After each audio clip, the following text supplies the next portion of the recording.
今日我同大家試呢部咧就係50最新到港嘅 Xion。咁呢部車咧其實喺4月中嗰陣時咧已經係做咗 preview 啦，5月中咧即係而家咧就正式開賣啦。最具話題咧就係佢係市場上暫時唯一一部咧係入門級嘅純電7座位高身嘅 SUV， 主打咧就係高性價比同實用啦。究竟喺冇咗1換1優惠之後咧，呢部車其實係咪都係好抵買咧？呢部 Xion 咧，其實已經係上汽通用50咧第5款喺香港開售嘅電動車。咁啊，第一款大家都記得啦，50嘅 Air EV 咧係一部好趣致、好小巧嘅電動車啦。第二部咧就係嗰個賓果 EV 啦。第三部咧 Cloud 咧就係一個好創新外形嘅小型嘅 MPV 啦。咁第四部咧就係去年12月喺 IM Expo 車展發表嘅 Darion EV 啦，係一部7座位嘅 MPV， 亦都係現時香港最暢銷嘅50車型。大家都知道咧，其實50都係主打一啲好實用嘅電動車啦。今次呢部 Xion EV 咧，亦都係一個好獨特嘅7座位電動嘅 SUV。呢部車喺我試車呢一刻咧，暫時都未定價嘅。希望就算冇咗1換1之後咧，計晒首次登記稅都可以 under 30萬。現場睇咧，其實呢部車嗰個體積都幾大，車長4.75米，闊1.85米，高1.76米，個軸距咧就有2.8米嘅。咁其實佢成個外形設計咧都係幾硬派越野車化嘅。佢車身側邊亦都係有好多黑色嘅一啲保護板啦。咁啊原裝配咗18寸嘅鈴啦。Powertrain 其實好簡單嘅啫，配咗69.2個 kWh 磷酸鐵鋰電池啦。咁啊單摩打前驅，最大馬力204匹啦，扭力310個 Nm。咁佢個 CLTC 嘅續航力咧可以去到530個 km。呢個 Xion 咧，其實嗰個車身離地距都唔算太高嘅，上落咧比起一般傳統嘅 SUV 咧都係輕鬆嘅。咁一上到嚟個車廂咧，佢雖然係一個入門級嘅 SUV， 但係其實佢成個車廂包裝咧都幾精緻嘅。成個標板啊座椅都係用呢個啡色嘅人造皮包裝啦，咁仲有好多stitching 啦。中間有一個12.8寸嘅 monitor 啦。咁呢個 monitor 咧，其實佢嗰個 OS 系統咧好簡單、好基本嘅啫，冇乜花巧嘅。咁佢都係用 app 嚟控制㗎啦，下邊有一行快捷鍵啦，咁就可以撳個汽車嗰個按鈕咧，就可以選擇到唔同嘅駕駛模式啊，包括個性化、經濟標準同埋運動啦。咁另外能量回收咧，亦都係喺第一行呢度可以選擇得到啦。咁其他traction control 啊，所有嘢都係喺呢度揀選嘅。咁駕駛輔助系統咧，其實呢架車已經去到 L2 級嘅自動輔助駕駛功能㗎啦。ADAS 系統亦都係全部齊晒啦。咁仲有360嘅鏡頭啦，可以睇到車身4周嘅景象啦。咁呢個車嘅冷氣口咧都係好傳統簡單嘅，用手動控制嘅啫。中控台下邊咧就有2個掣啦，佢控制冷氣溫度啦同埋冷氣風速嘅。另外下邊有2個位擺手機啦，其中一個咧就係可以50V嘅可以無線充電啦。後邊有個杯架啊，有啲儲物格啊，仲有個手套箱。全部座椅咧都係人造皮包裝啦。咁前座有呢個冷氣通風嘅功能嘅。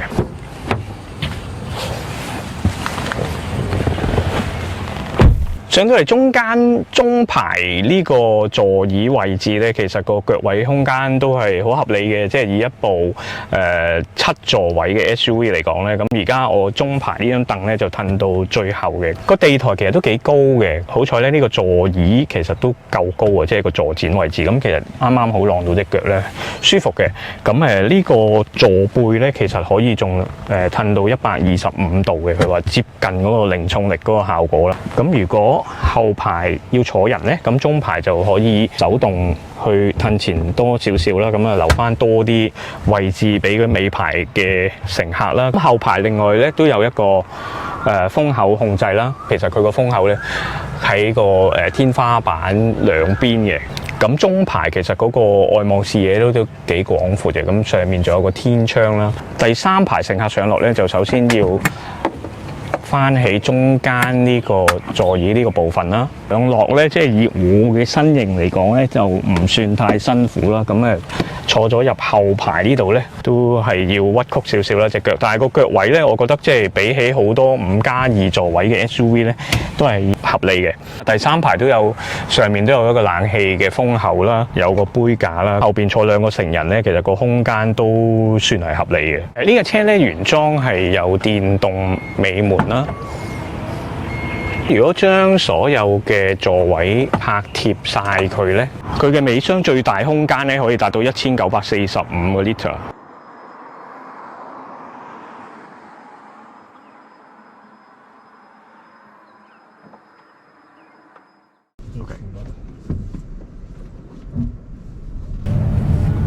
哇，其實50嘅車咧，我都係第一次試嘅，咁啊第一次試呢架 X 昂，睇下個感覺係點啦，即係。佢嗰個迴旋半徑都唔錯喎，即係以一架4.7米嘅7座 SUV 嚟講咧，個掉頭咧都幾細喎，嗰個 circle。值得留意咧，就係我哋今日試呢部咧，其實係樣板車嚟嘅，即係猶太樣板車啦。咁大家都知道，其實呢部車咧，舊年喺印尼咧係率先 launch 咗嗰個海外嘅猶太版。至於香港嘅版本咧，都係內地製造嘅，就唔係印尼做㗎啦。咁一揸落呢個車咧，就發覺好輕巧啊！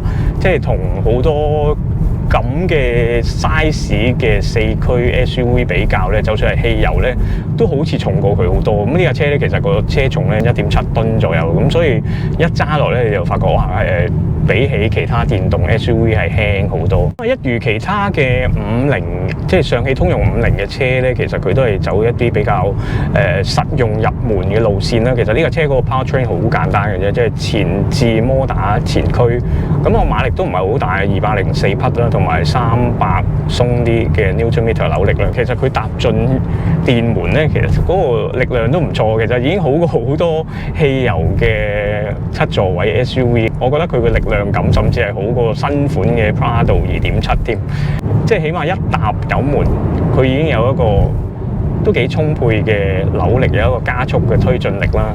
咁慢車譬如50喺市區50幾60咁行咧都舒適嘅。成個 vehicle dynamic 咧，你覺得呢架車係真係一架好簡單基本，冇乜好特別嘅設計嘅。其實個懸掛都係 passive 㗎啦，咁冇空氣懸掛，冇其他好特別嘅電子系統。軚盤嗰個路面感 feedback 都唔錯嘅，好直接，冇乜過濾，揸起嚟亦都唔似一架好電子化、好打機嘅 feel 嘅車。咁佢個車廂隔音啊，嗰個寧靜度都算係合理嘅。咁當然，如果換啲更優質啲嘅車胎，我估嗰個駕乘嗰個舒適度會進一步提升啦。咁其實呢架車其實前面兩邊都係用咗 double glaze 嘅雙層玻璃，會幫助到個車廂更加寧靜。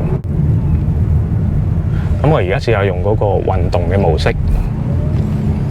係啦，運動模式咧，好明顯嗰個扭力咧係大啲嘅，即係油門開少啲角度，佢已經有好大嘅力量。哇！嗰啲扭力都幾犀利，佢一踩油咧，其實個頭轆如果你有少少 steering angle 咧，佢都會有少少搶軚嘅現象啦。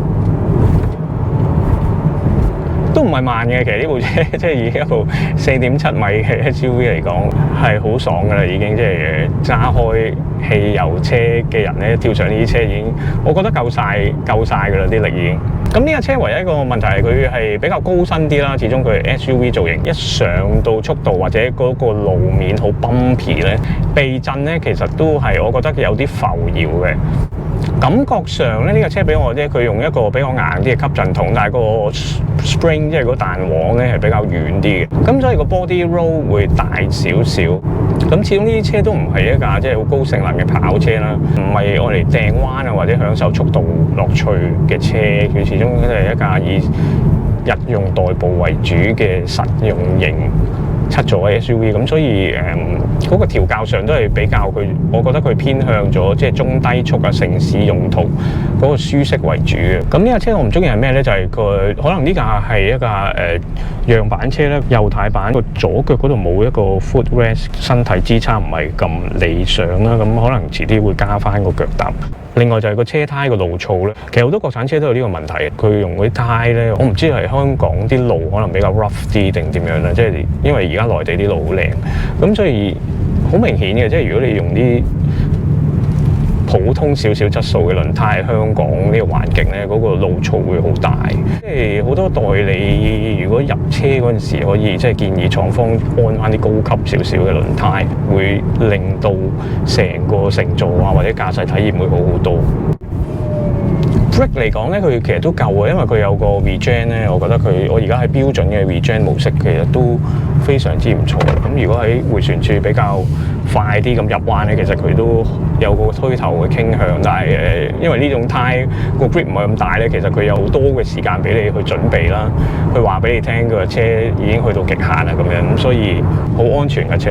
因為一般咧，我估都好少用家會好似揸到我哋咁激烈。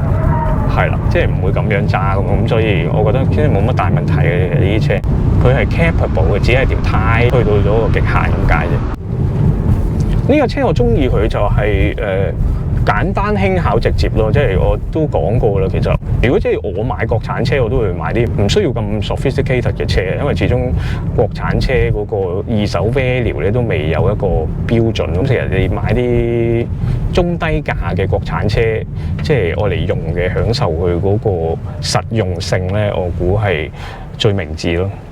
好，咁揸完呢部 X 系嘅 EV 咧，我覺得個感覺都合理咯，要睇價錢啦，因為呢一刻都未知道個價錢啊。其實希望咧呢個車可以喺25萬至到30萬水平。相對於一架汽油5+2座位 SUV 咧，優勝嘅地方咧就係嗰個力量感啦，第二就係嗰個空間感啦，第三就係嗰個設備啦。我覺得呢個車嘅外形都唔錯嘅，有啲硬朗感覺，有啲 Prado 嘅感覺，係我覺得條 link 細咗少少，始終架車好大。咁大家咧其實又覺得呢架車應該係咩價錢先合理咧？